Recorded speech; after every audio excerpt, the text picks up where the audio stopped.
যে তোমাকে তো রোববার কোনো কাজ থাকতে পারে না? না, বলছিলাম কি, সারা সপ্তাহে তো তোমার অফিস। যা বলবার তাড়াতাড়ি বলুন, অত ভনিতা করার দরকার নেই। না, সেরকম কিছু নয়। তুমি অত রাত করে অফিস থেকে ফেরো। আপনার কি খিদে পেয়ে যায়? রান্না তো করাই থাকে, ফ্রিজ থেকে নিয়ে গরম করে খেয়ে নেবেন। আমি নিজের খাওয়ার কথা বলছি না, আসলে নতুন জায়গায় আমরা সবে ফ্ল্যাটে এসেছি। ফ্ল্যাটের লোকেরা আপনার কানে এসে বলছিল, তোমার বৌমা অত রাত করে ফেরে, তুমি একটু ওরকে দিতে পারো না? তাই আপনি আমাকে ওরকে দিতে এলেন। ওখানে কথা বলছো কেন বৌমা? কিভাবে বলবো? ফ্ল্যাটের লোকেদের কাছ থেকে জিজ্ঞেস করে আসবে। আর তাছাড়া তোমার পোশাক আশাক, যেমন এই হাত কাটা জামা। আপনিও তো এই গরমে হাত পাতা পড়ে আছেন না? দেখো, আমার আর তোমার বয়স কি এক হলো? সে কি বয়স্ক একটা রুচিশীল পোশাক পরবে? আমরা তো আপনাদের দেখে শিখি। আপনি কতদিন বাথরুম থেকে গায়ের জামা না দিয়ে বেরিয়ে আসেন। এবার থেকে আমিও তাই আসবো। আমি বোধহয় তোমাকে ঠিক বোঝাতে পারি না। আসলে খোকা একজন অত বড় অফিসার, তার একটা প্রেস্টিজ আছে। আর সেই জন্যই তো আপনার খোকা মাল খেয়ে সিঁড়ি দিয়ে টলতে টলতে ফ্ল্যাটে ঢোকে। কেন লিফটে আসতে পারে না? আমি পালন করেছিলাম, যদি আটকে যায়। ও, তাই বুঝি? ওরকম বড় পোস্টে চাকরি করলে না একটু তো খেতে হয়। আপনার খোকার বউ কিছু কম পোস্টে চাকরি করে না। এবার থেকে আমিও মাঝে মাঝে না না না বৌমা, ও কাজটি তুমি করো না। ভয় নেই মা, লিফটে আসবো না, সিঁড়ি দিয়ে টলতে টলতে আসবো। আমি যাই, তোমার মুখের কোনো লাগাম নেই। আমি একদিন গার্ডেন খাবেন মা? বসে আছে নিয়ে আসবো আপনার জন্য। চারজন তোমার বসে আছে বাবা এক্সপ্রেশন জীবন ভোর আমাকে এক কোঁটা খাওয়াতে পারেনি। বাবা মাল খেতে ওই বসে আছেন নাই না মায়ের এক্সপ্রেশন দিকে দিচ্ছে মেয়েদের দিচ্ছে এগুলো যেন আর খোকাকে বলতে যেও না তুমি। আমিও একটা দিন খেলে খোকাকে বলবেন না। আপনার গুরুদেব তো দিন রাত খায়। ওদের সব কারণ সেবা। আপনি না হয় একটু অকারণ সেবাই করলেন। একটু সংসারের দিকে মন দাও, বুঝলে বৌমা? একটু সংসারের দিকে মন দাও। শুধু টাকা টাকা করলেই চলবে? 4 বছর হলো তোমাদের বিয়ে হয়েছে, এখনো পর্যন্ত কেউ হামা করে দিল না।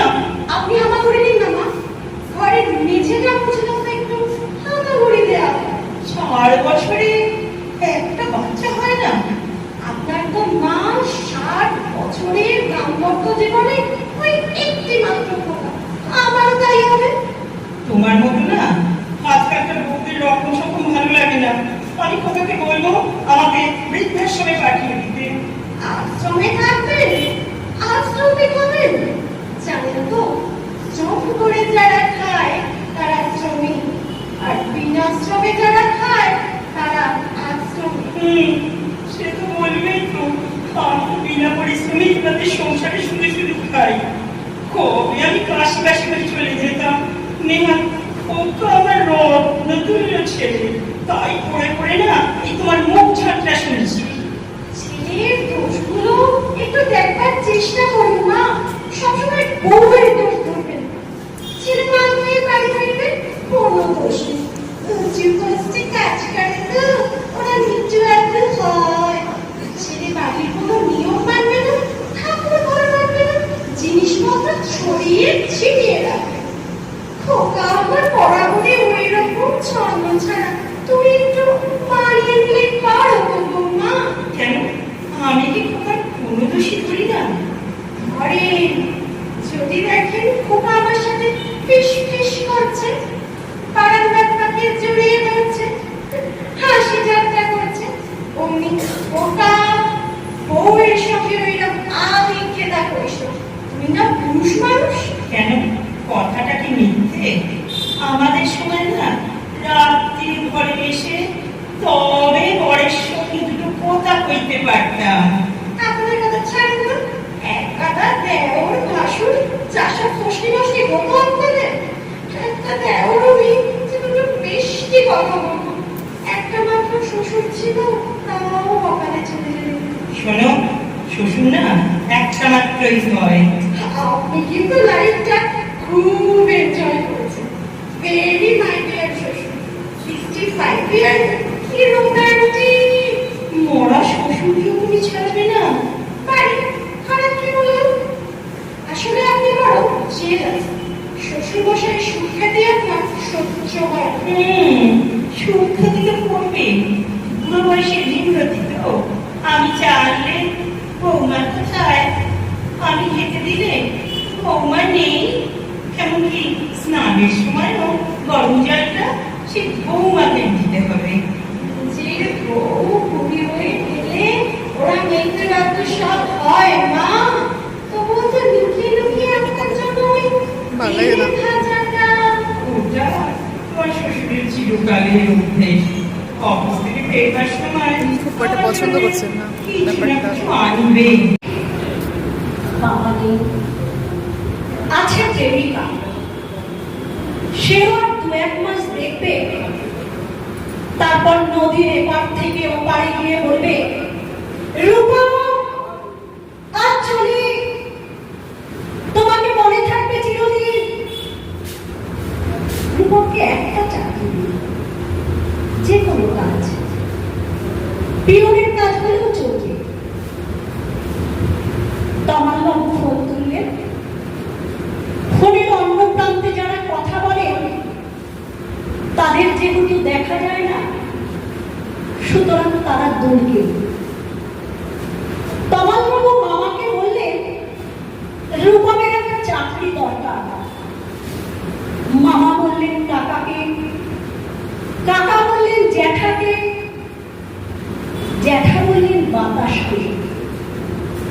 মানুষ জানলে একরকম, কিন্তু বাতাস জানলে সে প্রথমেই ছুটে গেল দক্ষিণে। সে বলবে দক্ষিণের অরণ্যকে, অরণ্য বলবে আগুনকে, আগুন গেল আলিমুদ্দিন স্ট্রিটে, আলিমুদ্দিন ছুটল নদীকে বলার জন্য, নদী এসে আছড়ে পড়ল উপকূলে, আর সমুদ্র হিমাচল করে উঠল, রূপমকে একটা চাকরি দিন। ছেলেটা এদের পাশ করে বসে আছে। কয়েক মাস বাদের ঘটনা। আমি বাড়ি ফিরছিলাম সন্ধ্যেবেলায়, গলির মোড়ে 7-8 জনের জটলা দেখে থমকে দাঁড়ালাম। জল থেকে সদ্য তুলে আনা রূপমের ডেড বডি,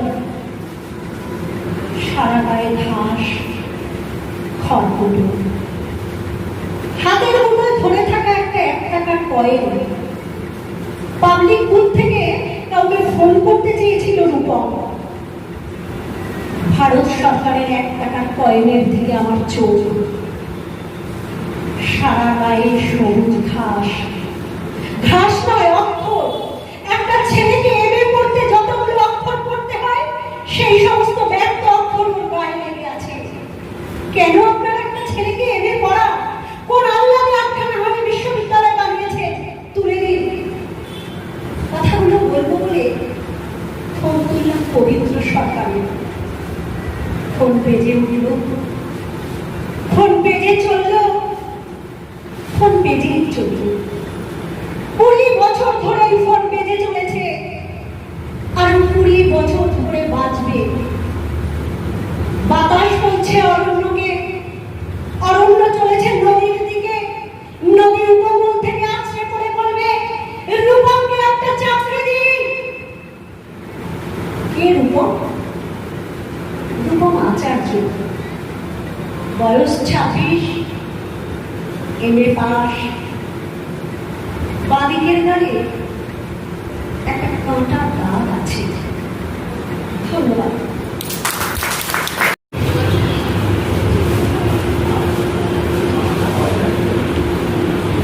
কবি বীরেন্দ্র চট্টোপাধ্যায়ের কবিতা পাঠ করছি। রাস্তা কাটুক 51 কবিতা। ধর্ম যখন বিজ্ঞানকে বলে রাস্তা ছাড়ো, বিজ্ঞানকে রাস্তা ছেড়ে দেয়। পোপের ভয়ে দেশান্তরিত হয়েছিলেন লিওনার্দো দা ভিঞ্চি। সারাদিন একটা অন্ধকার ঘরের মধ্যে পায়চারি করতেন গ্যালিলিও গ্যালিলি। চোখের পাতা বাতাসেও নড়ত না। বিজ্ঞানকে তখন থেমেছিল। তীর্থের পান্নাদের হই হই তাদের লাল চোখটি পেরেছিল পৃথিবীকে বেঞ্চের উপর দাঁড় করিয়ে সূর্যকে তার চারদিকে উদ্ঘোষ করাতে। ধর্ম যখন দুঃখী মানুষকে বেঁচে থাকার সাহস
নমস্কার।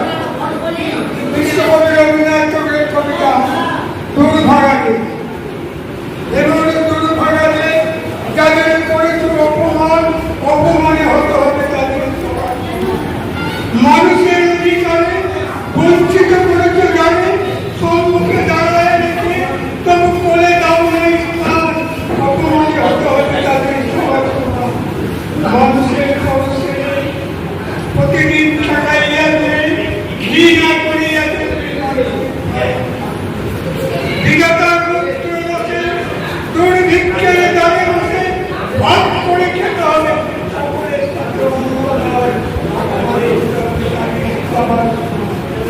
তোমার আসন হতে যাদের দিলে করে ফেলে এটাই শক্তিরে তখন নিয়ে বাসন ফিরে তরণে গলিত হয়ে ধুলাইতে যায় হয়ে সেই নিয়ে লেগে যেত নইলে বাহিনী। তুমি যাদের নিচে থাকো সে তোমারে বাঁধিতে নিচে, পশ্চাতে রেখেছ জানে সে তোমারে পশ্চাতে টানিছে। অজ্ঞানী অন্ধকারে আড়ালে ঢাকিতে জানে তোমার মঙ্গল ঢাকিতে।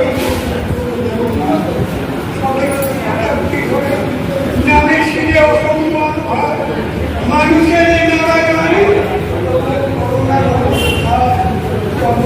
করে আছি দেখে বাড়ি পাও নাকি নেমেছে খোলার ঘাটে।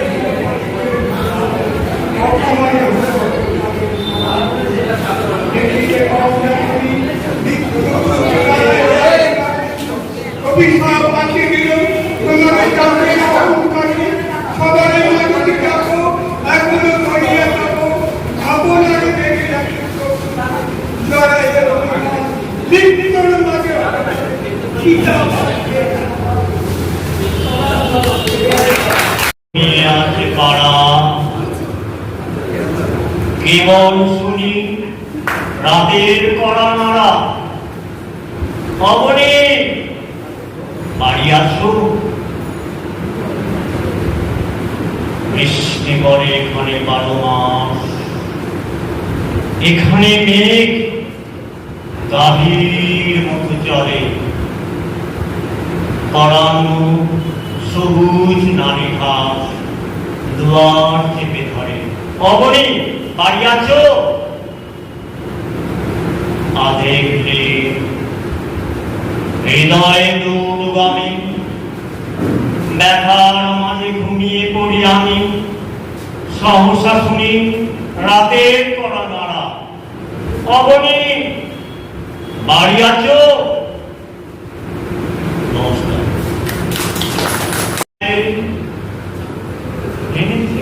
সহায়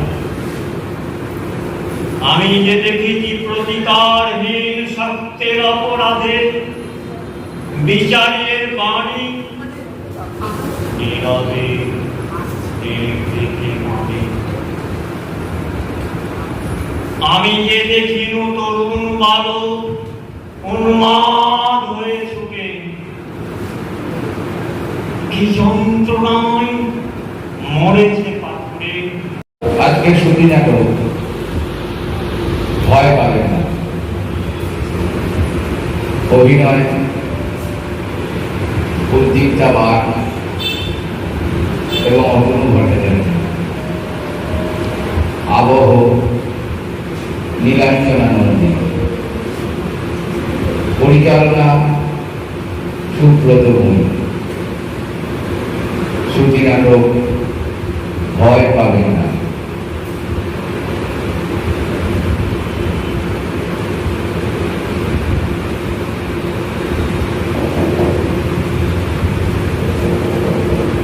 সদাশিব বাবু আছেন? সদাশিব বাবু, সদাশিব বাবু আছেন? কে? নমস্কার, সদাশিব বাবু আছেন?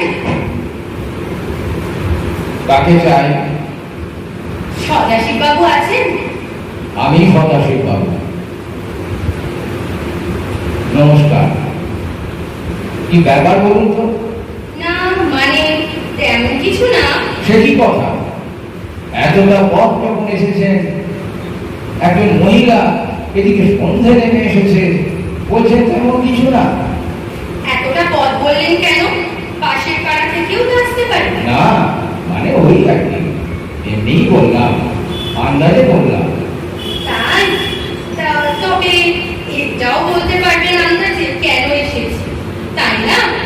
যাই হোক, এই কাগজে বিজ্ঞাপন দেখলাম এই বাড়িটা নাকি বিক্রি হবে। ও হ্যাঁ হ্যাঁ হ্যাঁ, আসুন আসুন, ভেতরে আসুন, হ্যাঁ চলবে। আসুন আসুন। এই তো সব আলোগুলো জ্বালানো হয়নি। ও, আসলে কি আচ্ছা। জানেন, আমার চোখ আবার চড়া আলো সহ্য করতে পারে না।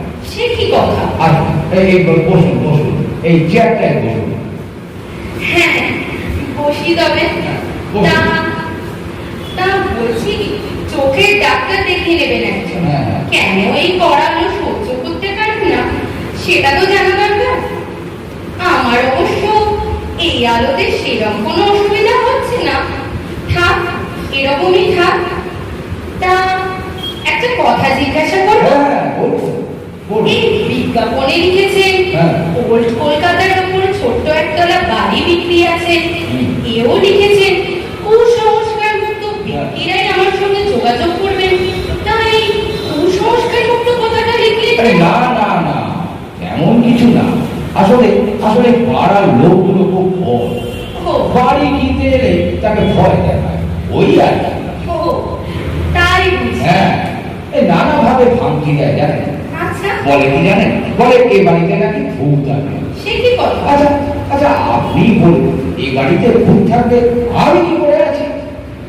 হ্যাঁ তা বটে, সে কথা তো ঠিকই। তবে? আপনি কি করে আছেন? তা সত্যি কি এ বাড়িতে ভূত আছে আরে না? না না না না, বললাম তো এসব পাড়ার লোকেদের সব রটন। ও, তা যদি অপরাধ না দেন একটা কথা বলি। হ্যাঁ বলুন বলুন।